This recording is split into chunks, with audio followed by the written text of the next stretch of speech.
pansin sa iyong mga kapaligiran.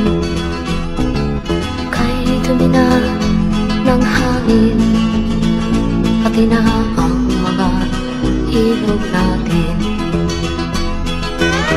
Hindi nga masama ang pag-unlad, at malayo-layo na rin ang ating narating.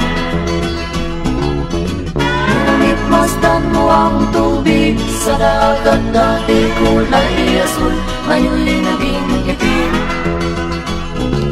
Ang mga duming nating ikinalat sa hangin, sa langit, huwag na nating paabutin. Upang kung tayo'y pumanaw man sa sariwang hangin, sa langit natin matitikman. Mayroon lang akong hinihiling, sa aking pagpanaw sana ay tagulan.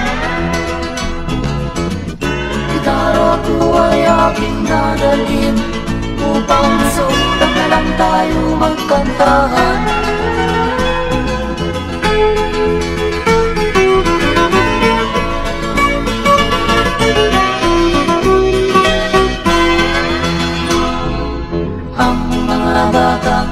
Ngayon lang isinilang, may hangin pa kayang matitikman.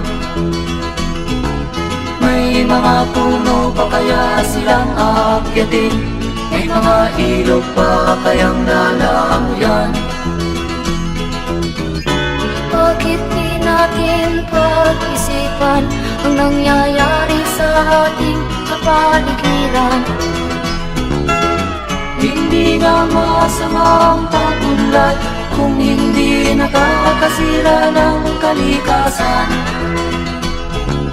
Darating ang panahon, mga ibong dala ay wala nang madadakuan. Masdan mo ang mga punong dati ay kay tatak, kayo'y namamatay dahil sa ating kalukuhan. Lahat ng bagay na narito sa lupa, biyayang galing sa Diyos kahit nung ika'y wala pa. Ingatan natin at huwag nang sirain pa, pagkat pag kanyang dinawi tayo'y mawawala na. Mayroon lang akong hinihiling, sa aking pagpanaw sana ay tagulan. Gitara ko ay aking dadalhin, upang sa ulan na lang tayo